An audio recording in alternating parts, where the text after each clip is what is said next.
ভক্তবৃন্দে চরণে আমার কোটি কোটি দণ্ডবত প্রণিপাত। আজ ভাগবত সপ্তাহে সপ্তম দিন, 7 দিন ব্যাপী হরিকথামৃত শ্রবণ করছেন। আগামীকাল শ্রীমদ ভাগবতের মহিমা শ্রবণ করবেন। শ্রীমদ ভাগবত কত মহিমাময় দেখুন। ভাগবতের মঙ্গলাচরণে ব্যাসদেব যে মঙ্গলাচরণ করলেন, বলেন ভাগবতের স্বরূপটি আমাদের কাছে সুন্দর করে তুলে ধরে। নিগম কল্পতরুর গলিতং ফলম সুকমুখাদি অমৃত ধ্রুব সংযুতং পিবত ভাগবতং রসমালয়ং মুহুরহো রসিকা ভুবি ভাবুকা। শ্রীমদ ভাগবতের অন্যান্য শাস্ত্র হতে শ্রীমদ ভাগবতের বৈশিষ্ট্য কি? নিগম কল্পতরুর গলিতং ফলম। নিগম মানে কি? নিগম মানে বেদ। নিতরাং গময়তি ব্রহ্ম বোধয়তি। যে শাস্ত্র অনুসরণ করলে পরে ব্রহ্ম প্রাপ্তি ঘটে তার নাম হলো নিগম। নিগম কল্পতরু। নিগমকে কল্পতরু বলা হয়েছে। কল্পতরু কাকে বলা হয়? যে তরুর নিচে দাঁড়িয়ে আপনি যে ফল মনে মনে কল্পনা করবেন, সেই ফল যদি সেই গাছটা দিতে পারে তবে সেই গাছকে কি বলা হবে? কল্পতরু বলা হবে। নাম এবং কল্পতরু। মনে মনে যা কল্পনা করবেন, একটা গাছের কাছে দাঁড়িয়ে আপনি একটা আম গাছের কাছে দাঁড়িয়েছেন, তো সে আম ছাড়া আপনি কি করবেন? আপনি যদি বলেন ওই আম্বর বৃক্ষ আমাকে জাম ফল দাও, দেওয়ার ক্ষমতা নেই। আমাকে কাঁঠাল ফল দাও, দেওয়ার ক্ষমতা নেই। অন্য কোনো ফল তার দেওয়ার ক্ষমতা নেই আম ছাড়া। কিন্তু যে গাছটা সব ফল, আম জাম কাঁঠাল লেবু যা চাইবেন সব ফল যদি দেয়, তাহলে তাকে কি বলা হয়? কল্পতরু। এমন গাছ দেখা যায় এখানে? দেখা যায়। আচ্ছা যেখানে কোথায় আছে? স্বর্গে দেবরাজ ইন্দ্রের উদ্যানে আছে একটা কল্পতরু, যেখানে যা চাইবেন তাই পাবেন। শ্রীমদ ভাগবত কি বলা হলো? নিগম কল্পতরুর গলিতং ফলম। শ্রীমদ ভাগবত বেদ কল্পবৃক্ষের ফল। বেদ কল্পবৃক্ষের ফল। একটা ফল খেয়ে আপনি গাছটির গুণ বুঝতে পারবেন।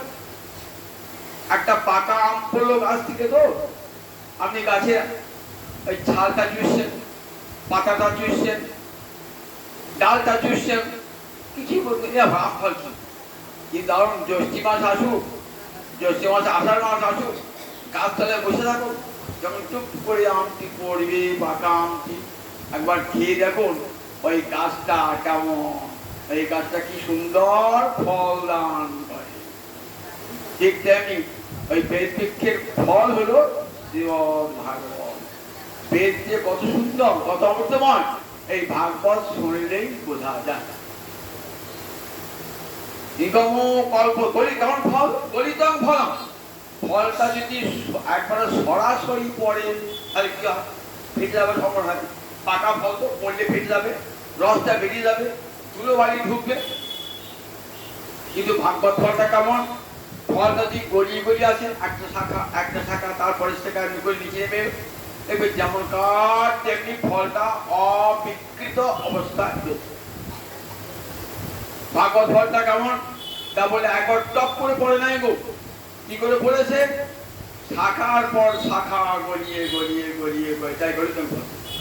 কি করে? কৃষ্ণ বলেছেন ব্রহ্মাকে 4টে শ্লোকে সমগ্র ভাগবত বলিয়েছে। এটিকে বলা হয় ভাগবতের বীজ। যেমন রামায়ণের বীজ প্রথম বাল্মীকির কণ্ঠে কি বার হলো বলুন দেখি? একটা চক্রবাক পড়ে পড়ে পড়ে আছে, আর চক্রবাকটা কাঁদছে চিৎকার করে, আর বাল্মীকির হৃদয়ে শোক দেখাচ্ছে। অভিশাপ দিয়ে কি বলছেন? মা নিষাদ প্রতিষ্ঠান তব নম শাশ্বতী সমাজ যৎকঞ্চি মিথুনাদ একম অবধি কাম মোহিতম।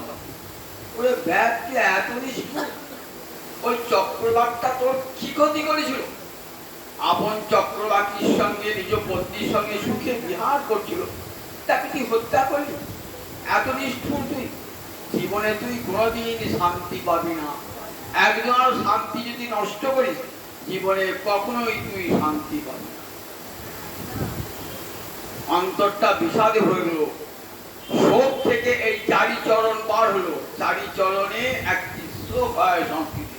চারিটি চরণ মানে চারিটি পা থেকে পদ্মে চতুষ্পদী। ঋষির মন থেকে আপনি বেরিয়ে গেল। আপনি স্বতঃস্ফূর্ত এর নাম হয়ে গেল শ্লোক। সংস্কৃতে যত কবিতা দেখবে আমরা কি বলি? শ্লোক বলি। একমাত্র বেদের শ্লোকে শ্লোক না বলে মন্ত্র বলি। আর রামায়ণ মহাভারত গীতা সব আমরা শ্লোক বলি। কেন? শোক থেকে হয়েছিল বলে শ্লোক। নিগম কল্পতরুর গরিতঙ্খম, ওইটা মানিসা, ওটা রামায়ণের বীজ। এখানে বোঝা গেল রামায়ণটা কোণে রসে লেখা হলো, করুণে রসে। গোটা রামায়ণটা করুণে রসে। রামায়ণ বলি দেখা যায় রাম কাঁদছে, সীতা কাঁদছে, সব কাঁদছে, করুণ রসে লেখা। ওই যে ঋষির করুণা থেকে ওই রামায়ণ রচিত হয়েছিল, তাই রামায়ণ করুণ রসে লেখা। ভাগবতে তিনি চারটে, এই চতুশ্লোকী ভাগবত কে দিলেন?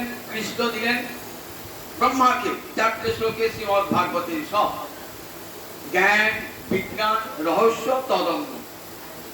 শ্রীমদ ভাগবতের দ্বিতীয় স্কন্ধে দেখবেন 30 থেকে 36 শ্লোক।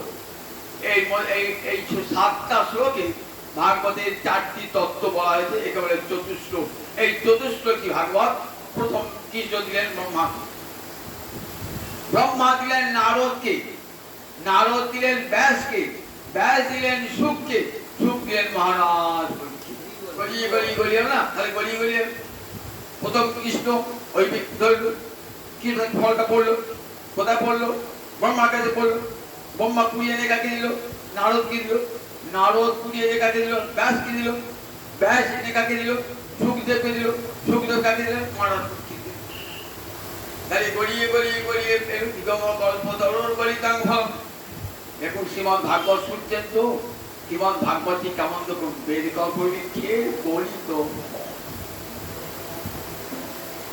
গলিতম শব্দে আরেকটা ধরি সিদ্ধি গোসাই বাদ দিচ্ছেন, প্রতিপক্ষম সদৈব অবস্থিতম। আমরা দেখি বাজারে আম ফল বিক্রি হয়, মিষ্টি হয় না কেন? বলি কাঁচা অবস্থায় নিয়ে আসে। কার বাড়িতে পাকা আমে আসারই পাওয়া যায়। আর একটা গাছ পাকা ফল আপনি খান গাছ তলায় বসে, দেখবেন সে ফলটার কি আস্বাদ। মনে মনে হচ্ছে বাজারও তো কিনে খাই আম, ওই আস্বাদ তো হয় না। কেন হয় না? সেটা রাসায়নিক উপায়ে পাকানো হয়েছে, জোর করে কাঁচা আমটা। আস্বাদ নেই। তাহলে ভাগবত ফলটা কি সেরকম ফল? না। গলিতম ফলম প্রতিপক্ষম, খুব পেকে গিয়েছিল। সদৈব পতিতম, আপনি পড়ে গেছে। ন কেনাপি বলাৎ পাতিতম, কেউ জোর করে গল্প পেরে দেয় না। আপনি পড়ে গেছে ফলটা। কখন ফলটা পরে বলতে? একবারে রসভারে যখন টই টুম্বুর হয়ে যায় আর মোটা ধরে রাখতে পারে না, তখন টুক করে ফলটি পড়ে যায়। কৃষ্ণ প্রেম রসে যখন ভাগবত বেদ থেকে রস পেয়ে পেয়ে পেয়ে পেয়ে পেয়ে পেয়ে যখন ভাগবত ফলটি প্রেমে টইটুম্বুর হয়ে গেল, তখন টুক করে পড়ে গেল। কে কুড়িয়ে আনলে? ব্রহ্মা কুড়িয়ে আনলে, নারদকে দিলে, নারদ দিল ব্যাসকে, ব্যাস দিলেন শুক্তি। নিগম কল্পতরুর গলিতাঙ্ঘম, সুখমুখার অমৃত দ্রব্য সংযুতম। এক একটা গাছের ফল দেখবে কালো কালো দাগ থাকে। কেন? রাত্রেবেলায় শুক পাখি খায়, ওই শুকে লালা লেগে থাকে বলে কালো কালো দাগ থাকে। সে ফলটা আবার অন্য ফল দিয়ে বেশি মিষ্টি হয়। কেন? শুক পাখি লালা মিশাতে বলে। এই ভাগবত ফলটা কেমন? সুখমুখার অমৃত দ্রব্য সংযুতম। সুখদেবের লালা লেগে আছে এই ভাগবত ফলে, সুখদেবের লালা লেগে আছে। বলেন সুখমুখার অমৃত দ্রব্য সংযুতম পিবত ভাগবতম রসমালয়ং। আবার পান করতে বলছে। পিবত মানে সংস্কৃত বাধা পান করা। পান তো রস পান করে, জল পান করে, চা পান করে, দুধ পান করে, ফল আবার কেউ পান করে নাকি? বলছেন পিবত। বলে হ্যাঁ গো, এটা ভাগবত ফলটা এমন জানো, ওই রসের মতন, ভাগবতমের রসম। ভাগবত ফলটা রসময়। কেন ফল বলতে দোষ হবে কি? বলে ফলে আটি থাকে, খোসা থাকে, সেখানে কেউ খায় না। ফলের শ্বাসটাই সবাই খায়, তো আটি বাদ দেয়, খোসা বাদ দেয়। তাহলে ভাগবতে নিশ্চয়ই যে ফল হয় আর আটি আছে, খোসা আছে, সেগুলো বাদ দিয়ে খেতে হবে। বললেন না না, ভাগবতের সবটাই খাওয়া যায়। ভাগবতের রসম কতদিন খাবো? আলয়ম, যতদিন মুক্তি না হচ্ছে, যতদিন মুক্তি না হচ্ছে। তাহলে মুক্তি পর খাবো না? বলে হ্যাঁ, মুক্তির পর তো খাবে, তখন আরো বেশি করে আস্বাদন হবে। কিরকম? বনে দেখবেন গাছেরা গিয়ে মৌচাক থেকে মধু পারো, তো মধু মধু বার করে দেখবেন 2-4 ফোঁটা মধু ঘাসের উপর পড়ে যায়, ধুলো বালি লেগে থাকে। রাখাবে ভালো করে, কিছুক্ষণ বাদে গিয়ে কি করে, তারা খেলা করতে পেরে গেলে তাকে মধু আছে, সেই মধুটা খায়। ধুলো যে লেগে আছে, ধুলো তাতেই তার কি মিষ্টি, ধুলো বালি লেগে আছে তাতেই কি মিষ্টি। আর যখন একবার শুদ্ধ মধুটা খাবে তখন তার কি আস্বাদন। আমরা ভাগবত আস্বাদন কেমন করে? ধুলো বালি মাখা, কিরকম? অন্তরে কামনা বাসনা ময়লা সব মিলিয়ে ভাগবত ফল আস্বাদন করছে, তাতেই এত সুস্বাদু। অন্তরে কত বিষ রয়েছে, কত কামনা, কত বাসনা, কত ময়লা, সেই ময়লা মাখিয়ে ভাগবত পান করছে, তাতেই কত আস্বাদন। আর যখন বিষয় নির্মুক্ত হয়ে যাব, চিত্ত একেবারে নির্মল হয়ে যাবে, তখন কেমন হয় ভাগবতের আস্বাদন। মহারাজ পরীক্ষিত সুখে বলেন, নিমিত্ত দর্শই উপগীয়মানাৎ ভবু সদা সত্য মনোবিরামাৎ। হে মুনিবর, তুই হরিকথা বলতে বলতে থেমো না। আমার তো পরমায়ু 7 দিন, আর তো শুনতে পাবো না। তোমার ক্ষুধা পায় না, তৃষ্ণা পায় না, ক্লান্তি আসে না, নিদ্রা আসে না? বল না, আমার ক্ষুধা নাই, তৃষ্ণা নাই, শ্রান্তি নাই, ক্লান্তি নাই, নিদ্রা নাই। তুমি 7 দিন অনর্গল বলে চলো ঠাকুর, আমি শুনবো, শোনবার জন্য প্রস্তুত হয়েছি। আমি তো মৃত্যু মতো যাচ্ছি, আমার তার এক মুহূর্ত অপেক্ষা করবার সময় নাই। নিমিত্ত দর্শই উপগীয়মানাৎ। ঠাকুর, তুমি যে অমৃত ফল দান করছো না, যারা নিমিত্ত দর্শ, অর্থাৎ দর্শা মানে বিষয় বাসনা, যারা বিষয় বাসনা থেকে মুক্ত হয়ে গেছে, যে বলতে সনক, সনাতন, সনন্দন, সনৎ কুমার, নবযোগীন্দ্র, এরা সব বিষয় নির্মুক্ত। এতটুকু বিষয় চিন্তা হৃদয়ে নাই। নারদাদি ঋষিগণে তারা কাপড়ে পান করছেন, পান করে উপগীয় মানুষ উপচিয়ে পড়ছে। মানুষের মনে যখন আনন্দ উপচিয়ে পড়ে, তখন বাথরুমে গিয়ে গুনগুন গুনগুন করে গান করছে। বাথরুমে গিয়েও গানের সহায় নাই, বাথরুমে গিয়ে গুনগুন গুনগুন গান করছে। কারণ এত আনন্দ মনে ধরে রাখতে পারছিলাম। যেমন দেখো সাধুরা কি করেন, এই ভাগবত ফল আস্বাদন করে এত আনন্দ উপগীয় উপচিয়ে পড়ছে, সাধুরা কীর্তন করতে বেড়াচ্ছে। তাহলে মুক্ত পুরুষে কেমন আস্বাদন করুন? মুক্ত পুরুষের আরো অধিক আশা, মুক্ত বয়সে করতে পারে। আমরা তো বিষয় বলে নিমিত্ত দর্শন উপগীয় ভবংসরা। আর যারা সংসার, যারা জেলে পুড়ে মরছে, রোগ দাও, ভরিকে ডাক্তার ওষুধ দাও গো, আমার খুব পেটে লাগছে, আমার খুব মাথায় লাগছে, আমার কানে লাগছে, দাঁতে লাগছে, জ্বালাটা জোড়া পড়ে যায়। তো সংসার জ্বালায় আমরা সবাই যাচ্ছি। তো সংসার বিষাণে দিবানিশি হিয়া জলে, জুড়াইতে না কই উপায়, গোলকের প্রেম ধন হরিনাম সংকীর্তন, রদিনা জন্মিল কেন দায়। সংসার দ্বারা থেকে যদি মুক্তি পেতে চান, তাহলে ঔষধ বলে হরিকথা গান পেতে সব জ্বালা জুড়াইয়ে যাবে গো, হৃদয়ের সকল জ্বালা জুড়াইয়ে যাবে গো, মায়ার দেওয়া যত জ্বালা জুড়ায় যাবে গো, আধি ব্যাধি সব দূর হবে। প্রাণ পেতে হরিকথা অবহিত। এই ভবসাধা সংসারে যারা জ্বালায় জেলে পুড়ে মরছে, তারা আসুন ভাগবতে আসরে। এটা ওষুধ, ভবরোগের ঔষধ। সত্য মনোভীর আমার, আবার যারা সংসার খুব ভালোবাসে, ওষুধ টষুধ চায় না, বললেন তারপরে দেখো তাদের শুনতে ভালো লাগে, বিষয় খুব বিষয়, টাকা ছাড়া কিছুই জানে না, বিষয় নিজের স্ত্রী পুত্র ছাড়া কিছুই জানে না, এই নিয়ে দিন রাত মাতার হয়ে আছে। তারাও আসে ভাগবতে, আসেনি কেন? হরিকথা শুনতে ভালো লাগে, সত্য মনোভীর আমার, কানে শুনতে ভালো লাগে, মনোভীর আমার, মনে খানিক্ষণ মনে আনন্দ দেয়। তাহলে কে শোনে না হরিকথা? উত্তম শ্লোক কুমারে বিরজ্যেত, উত্তম শ্লোক গুণানুবাদ বিনা অপসুখ না। বললেন যারা অপসুখ, অত অপসুখ না আত্মা, নিজের আত্মাকে যারা তিল তিল করে হত্যা করছে, বললেন তারা হরি কথা শুনতে চায় না। আর যারা যুবকাষ্টে পশু বলিদান করে, পশু হাতি, তারাও কাদের কাছে হরি কথার কোন মূল্য নাই। অপসুখনাথ কম্মানে বিরোধী। একটা গল্প শিব গোসাই পাক টিকা করতে গিয়ে একটা গল্প শোনা। বনের মধ্য দিয়ে একটা হরিভক্ত যাচ্ছে, এক সাধু যাচ্ছে, বনের মধ্যে যাচ্ছে। সাধুটাকে দেখেছে একটা রাজপুত্র এসে ঠক্কর প্রাণ, কি বলে আশীর্বাদ করলেন?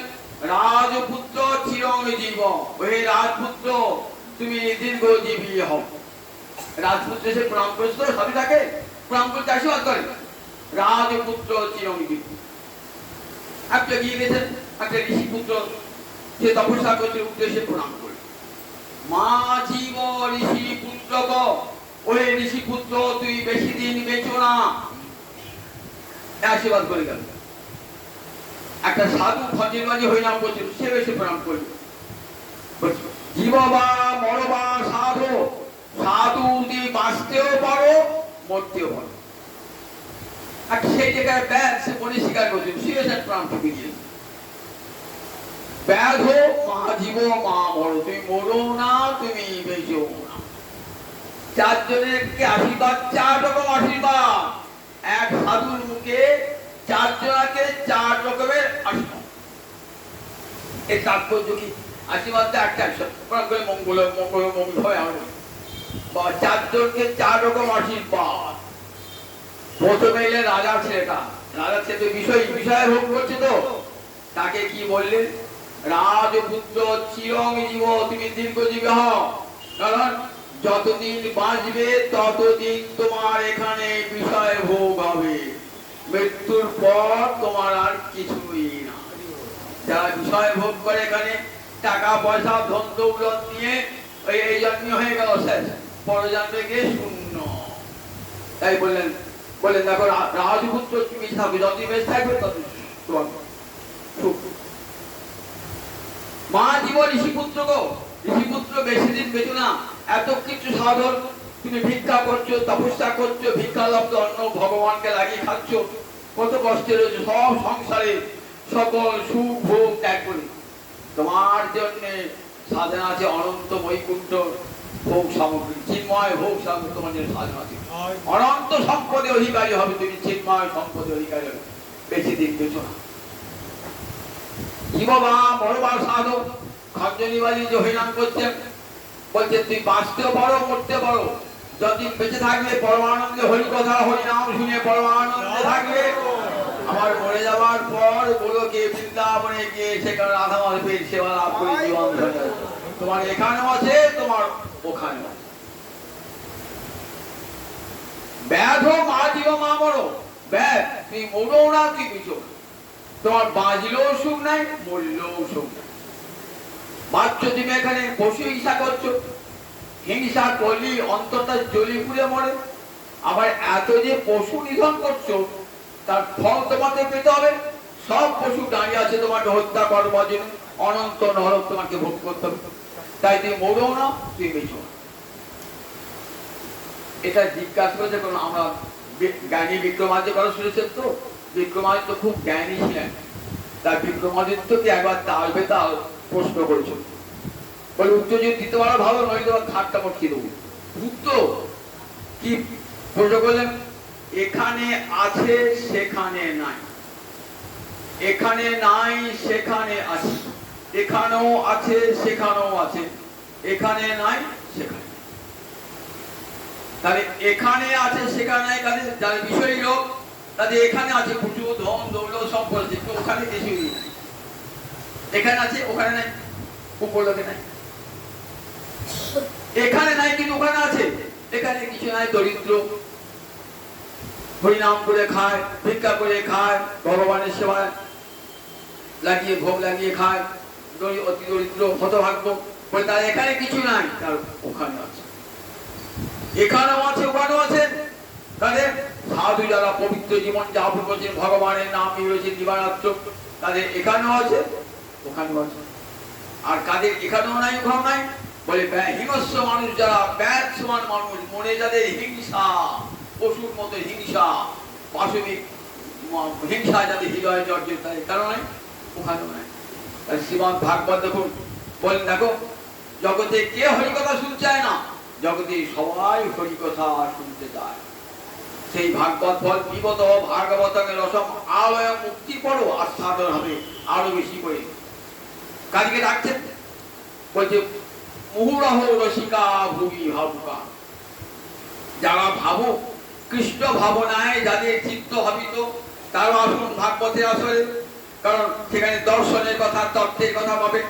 যারা ভাবুক তারা কি চান, তত্ত্ব দর্শন চান, বলে ভাগবতে তত্ত্ব দর্শন পাবেন। আর যারা রসিক কৃষ্ণ প্রেমের রসে ভাসেন যারা, তারাও আসুন, লীলা সাধন করছেন তারা আসুন। অর্থাৎ ভাগবতে কি আছে, রসও আছে, ভাবও আছে, তত্ত্ব আছে। ভাগবত তো দার্শনিক কাব্য, তাই ব্যাসদেব সবাইকে আহ্বান জানিয়ে আসুন আপনারা যারা রসিক যারা ভাবুক তারা আসুন ভাগবতের আসরে এসে ভাগবত ফল আস্বাদন। এই ভাগবতের কটা স্কন্ধ, 12টা স্কন্ধ, শ্লোক 18,365টি অধ্যায়, বিশাল শাস্ত্র, বিশাল শাস্ত্র। এর এক একটি শ্লোক একাধিক ব্যাখ্যা করলে তবে ঠিক হয়। তা আমরা তো 7 দিন করবার চেষ্টা করেছি, তাই সব কিছুই বলা হয় না, সব পরে যখন বলবো একাকে ধীরে ধীরে বলবো। এখন 7 দিনে যখন সপ্তাহ যোগ করছি তো সবগুলো একটু বলতে হবে না। 11 স্কন্ধে এসে দেখলাম ভগবান গোবিন্দের লীলা সংবরণ। ব্রহ্মা এসে বললেন, প্রভু এবার তোমার লীলা সংগোপন করো, আমি নিয়ে এসেছি বৈকুণ্ঠ থেকে জিম্মা করে আবার ফেরত দিয়ে আসবো তোমাকে। ধরুন একটা বুড়ি মা বাড়িতে আছে, তো তার খুব ইচ্ছে হচ্ছে ভাগবতে আসলে যাবার, আপনি বলেন চলো বুড়ি মা আমার সঙ্গে চলো, বাড়ি বউ মাটি বা ছেলেটি বলে নিয়ে যাচ্ছ, আবার যেন ফিরিয়ে দিয়ে যাও। ঠিক ভগবানকে ব্রহ্মা নিয়ে এসেছেন গোলক থেকে, বলেন গোলকের ধন, আবার তোমাকে চলো গোলকে ফিরিয়ে দিয়ে আসি। যেমন অদ্বৈত আচার্য গৌরহরিকে নিয়ে এলেন, তারপরে গৌরহরি 48 বছর বয়স যখন গম্ভীরায় কাঁদছেন, তখন একটা হেঁয়ালি লিখলেন। কি হেঁয়ালি লিখলেন, বলেন দেখো তোমার লীলা শেষ এইবার হয়েছে প্রভু, বাউলকে কহিয়াছে বাউল, তোমার আর হাতে নাবিকায় চাও, তোমার আর প্রেমের কথা হাতে চলবে না, এবার তুমি চলে যাও। সেটি শুনিয়ে মহাপ্রভু আরো গভীর বিষাদে নিমগ্ন হয়ে গেলেন। তার কিছুদিন পরে মহাপ্রভু জগন্নাথে লীন হয়ে গেলেন। তাহলে নিয়ে এসেন অদ্বৈতাচার্য, কি করেন, পুরোহিত ঠাকুরকে ডেকে নিয়ে আসেন। ঘট পথে দেখবেন তো পুরো এই দুর্গা পূজা আসছে, ঘট ঘটে হাত দিয়ে কি বলে, ইহা গচ্ছ অর্থাধিষ্ঠান পূর্ব, ঘরটা পুজো করে, ঘরটাই দশম, ঘরটা পুজো করে। এবার 4 দিন ঘরটা পুজো হলো, তো 10ম দিন কি করতে হবে, ঘরটা নড়াতে হবে। তো পুরোহিতের বুকটা পাঁজরটা ঝাঁঝর হয়ে যায়, হা মাকে নিয়ে না, কি করে বলবো মা চলে যাও, বলতেই পারে না, বুক ফেটে যায়। মা থাকো তোমাকে ছাড়তে পারি, বুকের পাঁজর ঝাঁঝর হয়ে যায়। তবুও পুরোহিতকে এই কঠিন কথাটা বলতে হয়। ঘরটা নড়িয়ে দিয়ে মা পুনরাগমন হয়েছে, আবার এসো মা বলে ঘরটি। ঠিক তেমনি ব্রহ্মা ভগবানকে নিয়ে এসছেন, চলো প্রভু আবার তোমাকে দিয়ে আসি, যাবার সময় আমার ব্রহ্মলোকে একবার দেখা করে দিও। 125 বছর লীলা প্রকট করেছেন। মানুষের নররূপে লীলা, তো কৃষ্ণের যতে করিলা সর্বোত্তম নরলীলা, নরবপু তাহার স্বরূপ 125 বছর প্রকটের সমস্ত লীলা হল। ব্রজলীলা, মথুরা লীলা, দ্বারকা লীলা শেষ হল 125 বছর। এইবার তো ভগবান যাবেন, তাই কত কৌশল করতে হলো। আমার জন্মটাকে জন্ম বলে, আমার মরণটাকে মৃত্যু বলে। ভগবানের তার জন্ম মৃত্যু বলা হয় না, আবির্ভাব তিরোভাব। স্বেচ্ছায় তিনি আবির্ভূত হয়েছেন, আবার স্বেচ্ছায় তিনি চলে যাবেন। এই ভগবানের মৃত্যু নয়, ভগবানের লীলা অদর্শন বা অপ্রকট বলতে হয়। 125 হয়ে গেল, তার নিজের বংশকে শেষ করলেন কিভাবে? কৌশল করে, ঋষির অভিশাপ দিয়ে, জাম্ববতী নন্দন শাম্বকে নারী সাজিয়ে বললেন কি সন্তান হবে বলো। ঋষিরা বুঝলেন যে আমাদের সঙ্গে দেখো প্রয়াস করছে, অভিশাপ বললেন কুশল জন্মাবে, সেই কুশল হবে কুলনাশক, কুলনাশক মুসল। সেই মুসলই হলো যদুবংশের ধ্বংসের কারণ। সমস্ত যদুবংশ ধ্বংস হয়ে গেল। জরা ব্যাগ তীর নিক্ষেপ করলেন গোবিন্দের চরণটি ঘড়ি মনে করি। গোবিন্দ জরা বেশে হাল করে কাঁদছে, না রে না, আমারই ইচ্ছাতে তুই জরা, তুই চলে যা বৈকুণ্ঠে চলে যা। জরা বৈকুণ্ঠে চলে গেল, ভগবানের সব ভগবানের অস্ত্র শস্ত্র আদি সব চলে গেল। ভগবান এবার আছেন আগ্নেয় যোগ ধারণার দ্বারা নিজের তনুটাকে অদগ্ধা। ভাগবত বলছেন দেখো নিজ ভগবানের তনুকে কোনো পড়ে না, কারণ সেটা সচ্চিদানন্দময় তনু। কোন তনু পড়ে আমার দেহটা পুড়ে যাবে, কারণ 5টা ভূতে গড়া খ্যাতি অব্দের মন্তম, আমার দেহটা পুড়ে যাবে। কিন্তু ভগবানের দেহ কখনো পড়ে না। তাই ভাগবত সুখদেব বলছেন অদগ্ধ মহারাজ সকম সিয়তন সকম তনু বলেন সতনু অদগ্ধ, নিজের তনুটাকে দগ্ধ না করে আগ্নেয় যা যোগ ধারণা, আগ্নেয় যোগ ধারণার দ্বারা সকম ধাম আবিষ্কার, নিজের ধামে সশরীরে ভগবান চলে গেলেন, গোলকে আপন ধামে চলে গেলেন। যাওয়ার আগে উদ্ধব কাঁদছেন, বলেন উদ্ধব তোমাকে থাকতে হবে। কেন উদ্ধব থাকতে হবে? বদ্রিকাশ্রমে ঋষিগণের কাছে আমি যেতে পারি না, সর্বত্র গেছি, বদ্রিকাশ্রমে ঋষিরা আমাকে দেখতে চাইছেন, তুমি তো আমার প্রতিনিধি, তুমি গিয়ে বদ্রিকাশ্রমে ঋষিদের কাছে দেখা দেবে।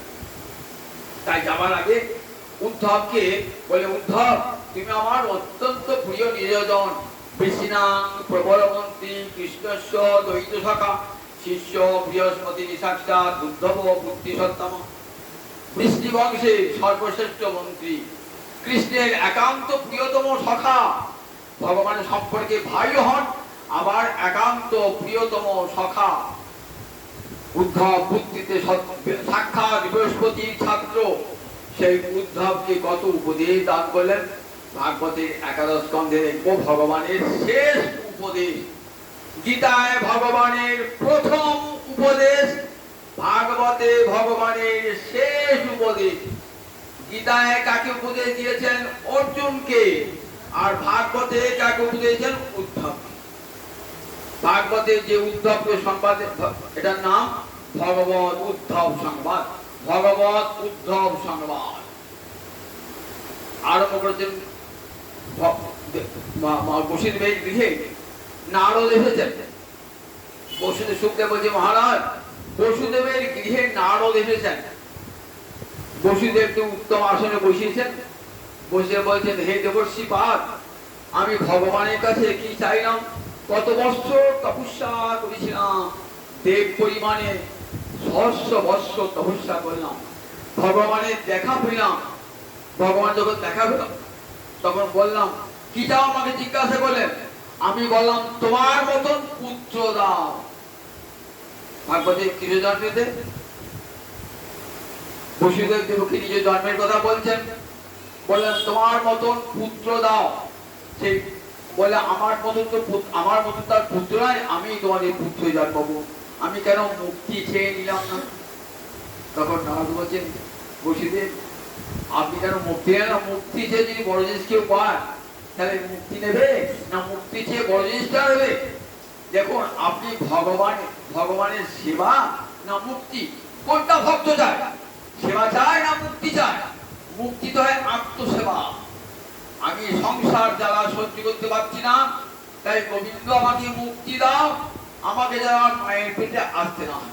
এখানে তো কিছু সেবার বাসনা নাই, আছে কিছু আছে? ভক্ত বলে না, আমার যত দুঃখ হয় হোক প্রভু, আমি যেন তোমার সেবাটা পাই। তুমি আর নিত্যানন্দ বিহরিবে যথা, এই করো আশীর্বাদ যেন ভিত্ত হই তথা।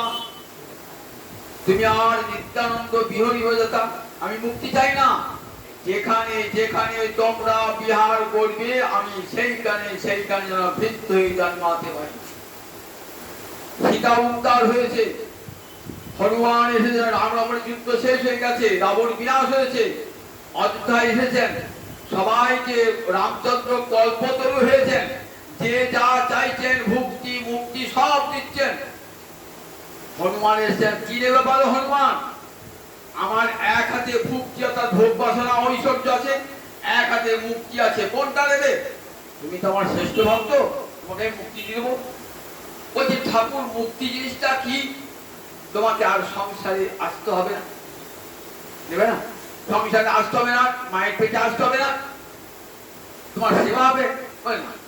আমার সেবা হবে না, আমার অঙ্গিত বিক্রি হয়ে যাবে, আমার সেবা হবে না। প্রভু আমি কি তাই চেয়েছি? আমি কি তাই চেয়েছি? ওই দেখো যে মুক্তিতে ভগবত বন্ধন ভববন্ধন নয়, ভগবত থেকে মুক্তি পাওয়া যায় না, ভগবন্ধের ছিঁড়ে মুক্ত হয়। যে মুক্তিতে ভগবন্ধন ছিন্ন হয় সেই মুক্তি আমি স্পৃহা করি না, চাই না।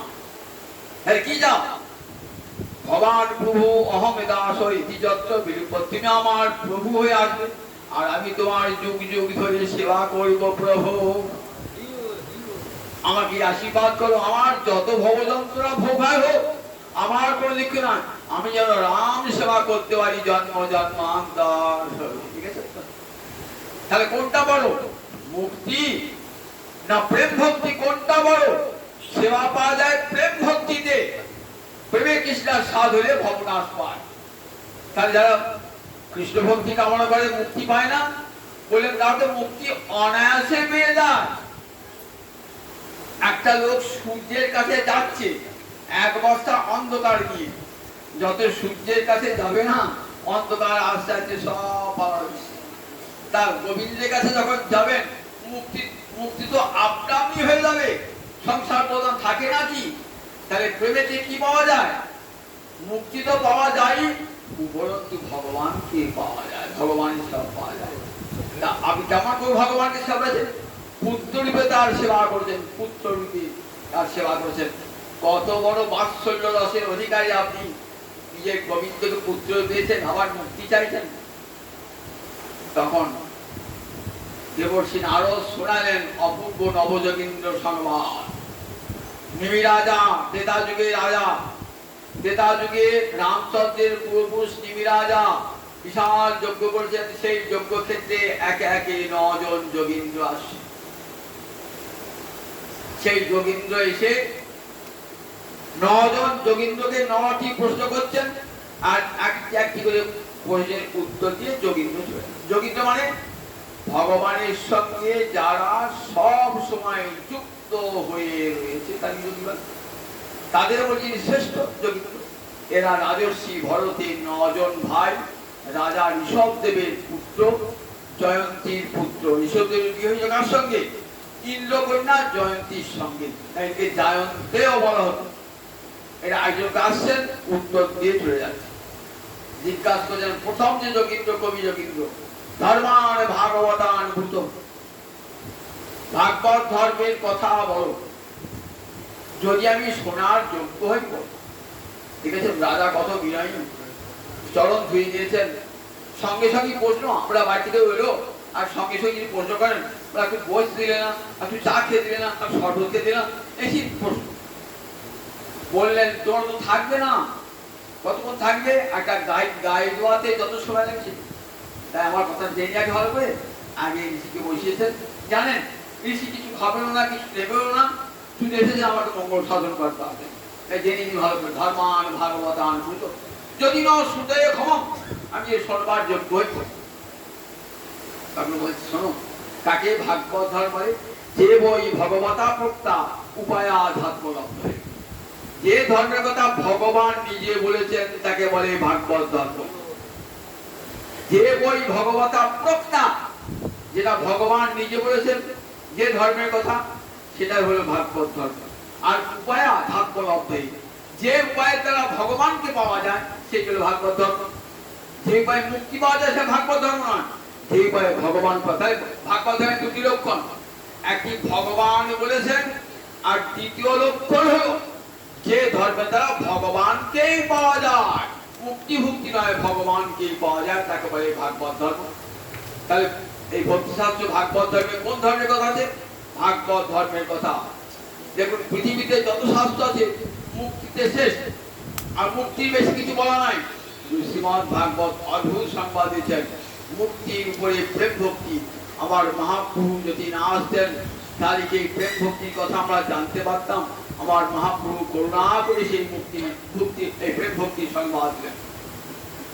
এই বলেন এই ভক্তি কেমন বললেন দেখো, বলেন এই ভক্তি পথে চলে যাও, বলেন ন প্রমাদ্য তো করিছি ধাবন বিভিন্ন, চোখটা বুঝে ভক্তির পথে চলে যান, ভক্তি করবে না, কোথাও পতন হবে না, কোনো স্খলন হবে না ভক্তির পথে।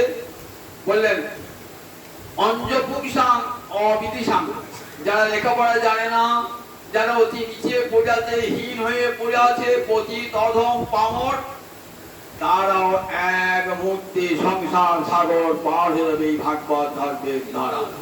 এই ভাগবত ধর্মের সবাই অধিকারী। অঞ্জ পুংসাং অবিদিশাং বৃদ্ধি ভাগবতান গীতান। দেখুন একটা গল্প শোনায়, একটা গোয়ালিনী সে একটা নদী পার হয়ে রোজ এক ব্রাহ্মণ পণ্ডিতের বাড়িতে দুধ দিতে যায়। ব্রাহ্মণ পণ্ডিত বিকেলবেলায় কি করেন, তার শিষ্যদের নিয়ে ভাগবতী কথা শোনা। গোয়ালিনী ভাবছে কি কথা বলে আপনি বুঝি না, তাই একটু শুনিয়ে যায়।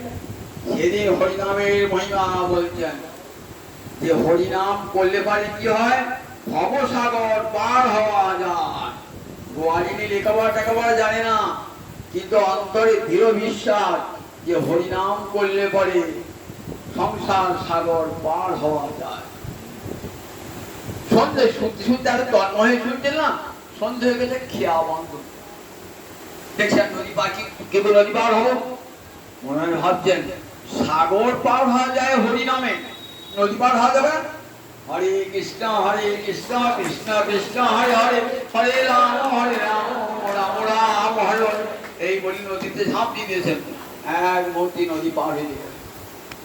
পরের দিন ব্রাহ্মণ পণ্ডিত বলছে, হ্যাঁ রে খেয়া তো বন্ধ হয়ে গেছিল, তুই বাড়ি গেলি কি করে?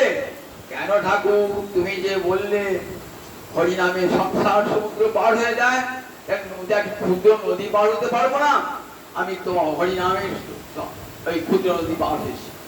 ব্রাহ্মণ ভাবছেন আমার অতটা বিশ্বাস নাই, আমি পণ্ডিত, আর একটু মূর্খ গোয়ালিনী, কিন্তু তেমন হৃদয়ে দৃঢ় বিশ্বাস।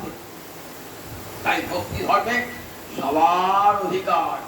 এমন কি করে বরণ কুল, আনন্দ মহাজন গেছেন, এমন কি করে বরণ কুল, আমার যে কুলে জনম হোক না কেন কেবল ভক্তি ওর, যে কুলে জনম হোক না কেন কেবল ভক্তি ওর। ভক্তি থাকলেই হবে, যেগুলো জন্ম হাড়ি মুচি ডোম যেগুলো জন্মান কোনো ক্ষতি নাই, ভক্তি ধর্মে সবার অধিকার। এমন কি করে বরণ উচ্চ বর্ণ নিয়ে কি হবে, উচ্চ বংশ নিয়ে কি হবে, যদি কৃষ্ণ ভালোবাসা না থাকে। এমন কি করে বরণ আমার যে কুলে জনম হোক না কেন কেবল ভক্তি মোর, আমার যে কুলে জনম হোক না কেন কেবল ভক্তি মোর। কপি কুলে জন্মি বীর হনুমান,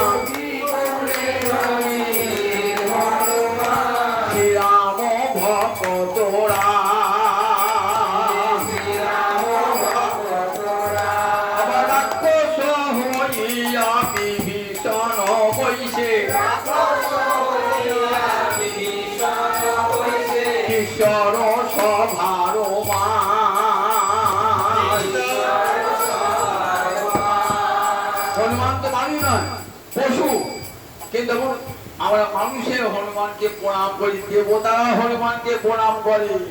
রাম মন্দিরে গেলে আগেই হনুমান, হনুমান তুমি কৃপা করো। হনুমান চালিশা ঘরে ঘরে পাঠ করে আমরা হনুমানের মহিমা বর্ণনা করি, সংকট মোচন স্তব পাঠ করি। তাই বুঝুন হনুমান কবি কুলে জন্মি হনুমান, শ্রীরাম ভক্ত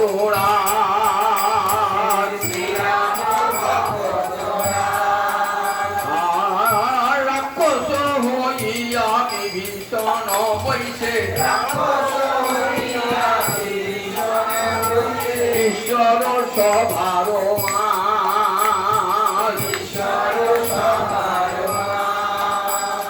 যখন রামচন্দ্র আসছে রথে করে সীতাকে উদ্ধার করে, রাম লক্ষ্মণ বসে আছেন, তো পাশে রাক্ষস বিভীষণ বসে আছেন।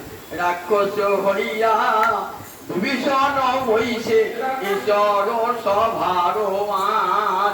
রাক্ষস হইয়া বিভীষণ বৈশে, ঈশ্বর সভার মান। ঈশ্বর সভার দৈত্যের রসে প্রহ্লাদ জনমী, দৈত্যের রসে প্রহ্লাদ জনমী, ভুবনে রাখিল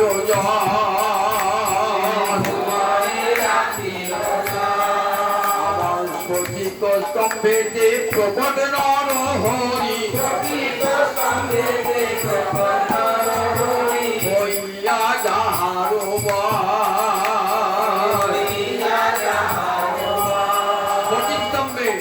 বাবা বলছেন ঠাকুর তোর হরি কোথায়?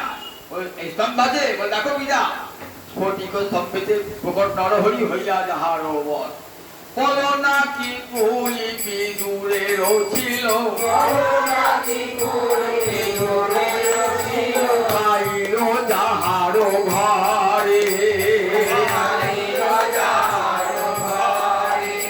করোনা কি কুলি বিদুরের ছিল, খাইল যাহার ঘরে। আর চণ্ডাল হইয়া মিতালি করিল,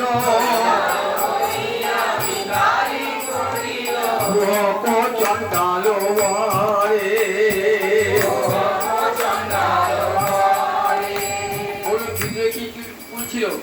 ছিল জন্মিয়েছিল, দাসীর গর্ভে জন্মিয়েছিল। উঠতে বসতে তাকে দুর্যোধন দাসী পুত্র বলে গাল দিত। ভগবান দুর্যোধনের খান্নায় বিদ্রোহের ভারে দিয়েছেন। চণ্ডাল হইয়া মিতালি করিল, ভোগ চণ্ডাল, ভোগ চণ্ডালকে ভগবান বন্ধ করেছেন। তার ভগিনী সবরীর হাতে ফল পেয়েছেন ভগবান। কুল বিচার করেছেন না, বংশ বিচার করেছেন না, নারী পুরুষ বিচার করেছেন। তাই বিচারটা আমাদের, ভগবানের বিচার নাই।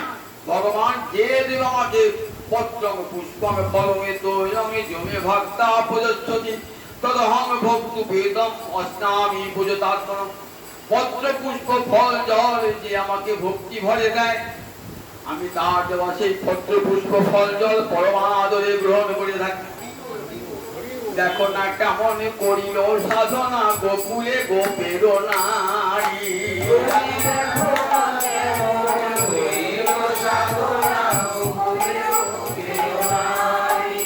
জাতি কুলাচার কি ছিল তাহার, আজ হরি ভজে সে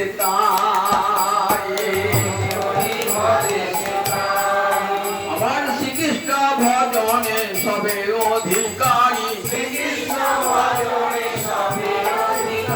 ফুলের ভগবান প্রেমানন্দ কহে যে করে গরম, নিতান্ত মূরখ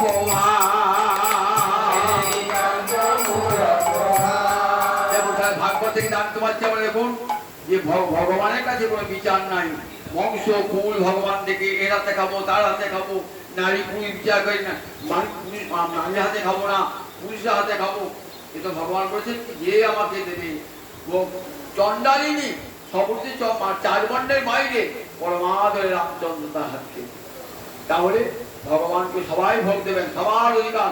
কৃষ্ণ মন্ত্রে দীক্ষা হলেই ভগবানকে ভোগ নিবেদন করবার সেবা করবার অধিকার সবার। ভাগবতের অধিকার সকলকে দান করে গেছে অধিকার। এই কথা আমরা জানতাম না। ভাগবতে গীতামার মহাপ্রভু করুণাথ ঠাকুর করুণাথ ঠাকুর, দেখো করুণাথ ঠাকুর যে আসবে সেটিও ভাগবতে রবীন্দ্র বললেন। কৃষ্ণ কলিকালে কোন ঠাকুর হবে বললেন? এক একটি যুগের এক একটি ভগবান এবং এক এক যুগ ধর্ম বললেন। বললেন বললেন কলিকালে ঠাকুরটি কেমন হবে, তার উপাসনা কেমন হবে? তখন বলছেন শেষ যোগীন্দ্র গণভাজন যোগীন্দ্র কৃষ্ণ বর্ণাঙ্গে দিশা কৃষ্ণাঙ্গে সাঙ্গ পাঙ্গাষ্ট পার্শ্বদে যজ্ঞই সংকীর্তন প্রায় যজন্তি সুমেধস। কৃষ্ণ বর্ণং দিশা কৃষ্ণং সাঙ্গ পাঙ্গাষ্ট পার্শ্বদম যজ্ঞই সংকীর্তন প্রায় যজন্তি সুমেধস। কলিকালে ঠাকুরটি কেমন হবে? কৃষ্ণ বর্ণ, পরে কালো রংটা নয়। কৃষ্ণকে যিনি বর্ণনা করছে নিরন্তর মুখে কৃষ্ণ কৃষ্ণ কৃষ্ণ কৃষ্ণ বলে কাঁদছে, না ওটা কালো রং হবে। তাই যদি হয় তাহলে পরের শব্দ কি বলেছে? তিসা অকৃষ্ণ, অঙ্গ দুটিতে অকৃষ্ণ, কালো নয়। মানে হয় অর্থ হয় কি? তার অর্থ হয় না, অর্থে বিরোধ করে যায়। কৃষ্ণ বর্ণন যদি কালো রং করি তাহলে পরের শব্দের তিসা অকৃষ্ণ, তিসা মানে তীর শব্দের তিতে তিসা অঙ্গ জ্যোতিতে অকৃষ্ণ, অঙ্গ জ্যোতিতে কালো নয়। অকৃষ্ণ শব্দ মানে পীতবরণ, অকৃষ্ণ শব্দ লিখায় পীতবরণ। মানে বলি হবে ভাষাতে বন্ধেন বলেন প্রমাণ না দিয়ে কখনো কথা বলেন না বুঝতে পারা। বলে দেখুন গর্গাচার যখন নামঘর করতে এসেছেন না, তখন নন্দ মহারাজের ছেলে কি বলেন? তোমার এই ছেলেটি যুগে যুগে ভিন্ন ভিন্ন বর্ণ ধারণ করে। সত্য যুগে শুক্লবর্ণ হয়েছে, ত্রেতা যুগে রক্তবর্ণ হয়েছে, এখন কি হয়েছে? এখন কৃষ্ণবর্ণ হয়েছে। তাহলে শুক্ল রক্ত তথা পীত, এই পীতটাকে যুক্ত থাকতে তাহলে সত্য যুগে হলো সাদা, ত্রেতা যুগে রক্তবর্ণ হলো, ত্রেতা যুগে রক্তবর্ণ হলো, তারপরে কৃষ্ণবর্ণ হলো। তাহলে এই পীতটা ছাড়া কোথায়? পীতটা কলিকালে পীতবরণ, অকৃষ্ণ শব্দ থেকে হে পীতবরণ। আবার কলিকালে ঠাকুরটি অস্ত্রশস্ত্র নিয়ে আসবেন না, তাহলে কোনটা অস্ত্রশস্ত্র হবে? অঙ্গ উপাঙ্গ সাঙ্গ পাঙ্গ। অঙ্গ আমার হাতটা অঙ্গ, আঙ্গুলগুলো উপাঙ্গ মানে ক্ষুদ্র অঙ্গ বলে উপাঙ্গ। সাঙ্গ পাঙ্গ মানে আমার অঙ্গ এবং উপাঙ্গ গোবিন্দের গৌরীর অঙ্গ এবং উপাঙ্গই হবে তার অস্ত্র সাঙ্গ পাঙ্গ। আর কোটি কোটি পার্শ্ব। দেখুন এবার এই অস্ত্র না ধরিব কারো প্রাণে না মারিব, চিত্ত শুদ্ধি করিব সবার। আমার গৌরী যখন হেসে যাচ্ছেন না, তখন যারা একবার দর্শন করছেন ধবল পাটের জোর পড়েছে রাঙা রাঙা পা দিয়েছে, ধবল পাটের জোর পড়েছে রাঙা রাঙা পা দিয়েছে, চরণ উপর তুলে গেছে কোজা, চরণ উপর তুলে গেছে কোজা। নিচে যায় রে গৌর হরি, নিচে যায় রে গৌর হরি, দেখবি যদি ওনা গরি দেখে যায় আমার নিচে আমার গৌর হরি, দেখবি যদি ওনা গরি দেখে যায় আমার গৌর হরি। মরি মরি ভালো সেজেছে, মরি মরি ভালো সেজেছে, ধবল পাটের জোর পড়েছে, মরি মরি ভালো সেজেছে, ধবল পাটের জোর পড়েছে, মরি মরি ভালো সেজেছে। দেখে যায় রে গৌর হরি, দেখে যায় রে গৌর হরি, দেখে যায় রে গৌর হরি, দেখে যায় রে গৌর হরি। যদি আর পথে আলো করি দেখে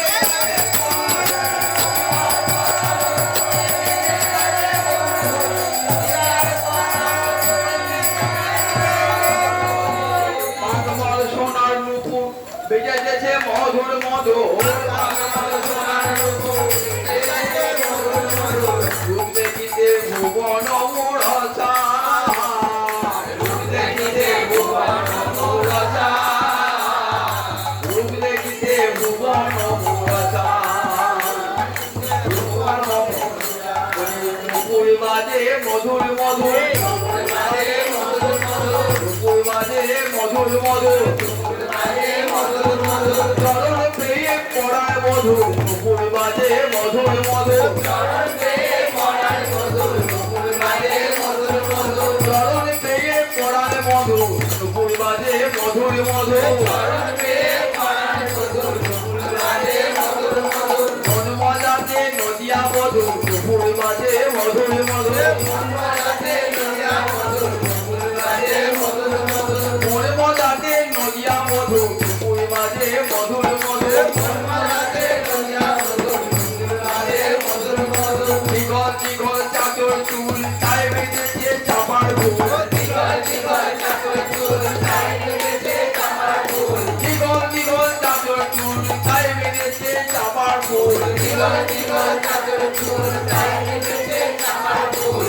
মজালো মজালো ফুল মজালো মজালো ফুল দিগল দিগল চাদর চুল মজালো মজালো ফুল দিগল দিগল চাকর চুল মজালো মজালো ফুল মজালো মজালো ফুল মজালো মজালো ফুল চন্দন মাখা গোড়া গায় বাউদুলায়ে চলে যায় চন্দন মাখা গোড়া গায় বাউদুলায়ে চলে যায় কপাল মাঝে ভুবন মোহন ফোটা সবার মাঝে ভুবন মোহন মোহা ফোটা নয় ফোটা নয় ফোঁটা নয় ফোঁটা নয় ফোটা নয় ফোটা নয় ফোঁটা নয় ফোঁটা নয় মদন বিজয়ী ধ্বজা ফোটা নয় ফোটা নয় মদন রাজা হার মেনেছে মদনের বড় গরম ছিল জগমাঝে পুরুষই বলে মদনের বড় গরম ছিল মদন রাজা হার মেনেছে মদন রাজা হার মেনেছে মদন রাজার পঞ্চমান ভেঙে হলো কান কানে। মদন রাজার পঞ্চমান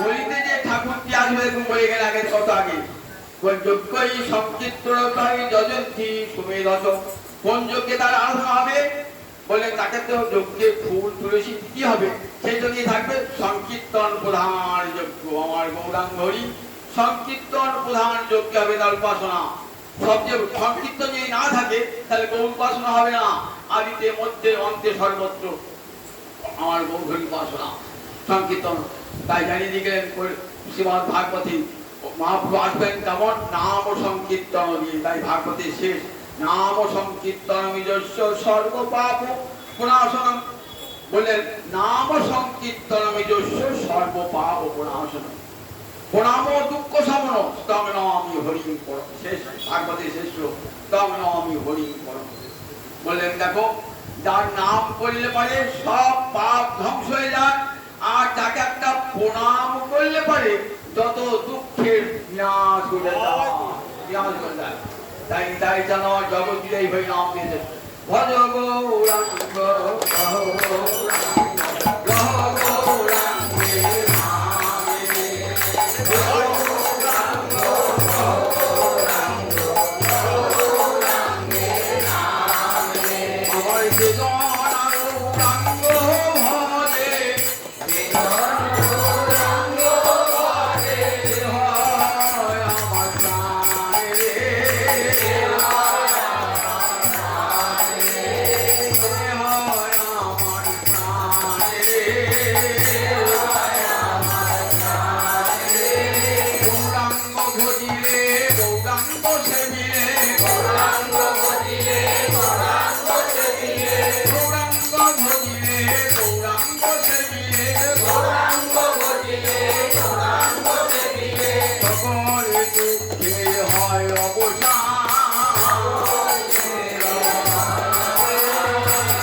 দিয়ে হরিনাম তার করতে হবে। আপনি কয়ে কলি যুগে শ্রীকৃষ্ণ চৈতন্য অবতার, খেলিবার বন্দে কইল ফল পরকার, হরে করাগরি যার প্রভু নিজ সংকীর্তনে, ঘরে ঘরে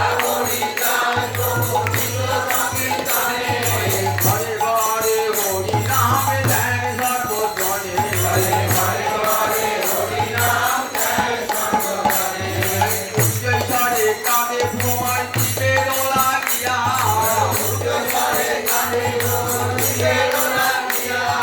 কীর্তন পরাণ জীবে কৃষ্ণ নাম দিয়া, চলো চলো চলো করে আছি দেখতে জগধার, জগত পবিত্র করল ভ্রমণ করে বল, জয় ধর্মাল মঙ্গিদার কৃষ্ণ সসধার, এ মতো না দেখি আর দয়ার সাগর, জয় ধর্মাল করে অঙ্গ ভাবে দেবীব,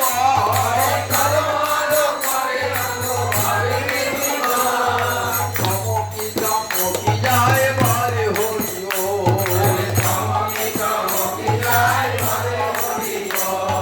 নেচে নেচে যায়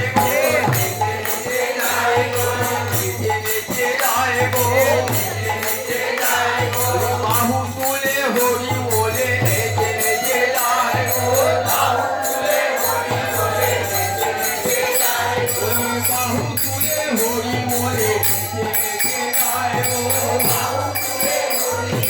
নেচে নেচে যায় গো, চমকি চমকি যায় বলে হরি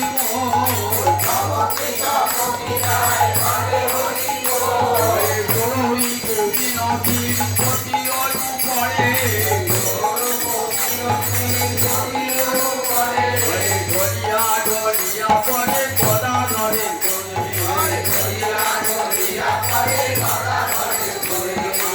আন বড় শঙ্খ গোড়া না শুনে শোভনে, গান মানে গান রসে মজাইয়া মনে, ধীর নাই হয় প্রভুর নয়নের জল,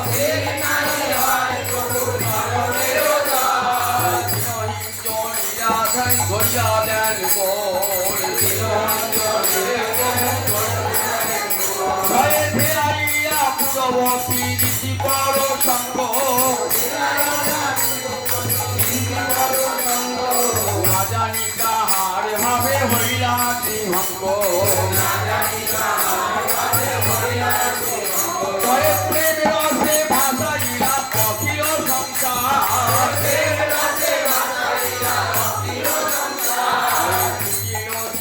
বৃন্দাবন সুরধনিধার, বৃন্দাবন সুরধনিধার,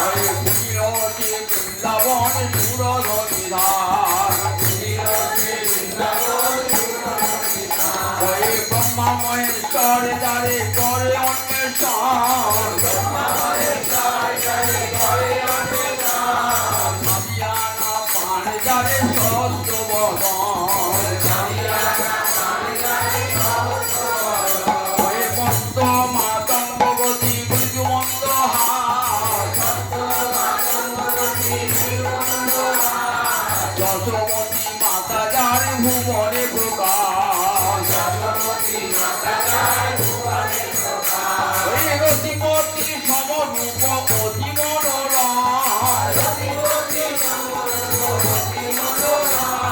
লীলালা বন্দ্রচারী অতি অনুপম, বসুদেব সুত সেই শ্রীনন্দনন্দন,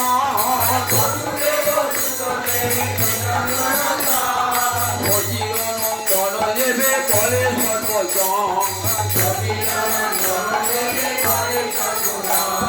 ধরভূত রূপ হইল অত্যাশ্চর্যময় সবাকারো প্রাণধনে পোড়ার সময়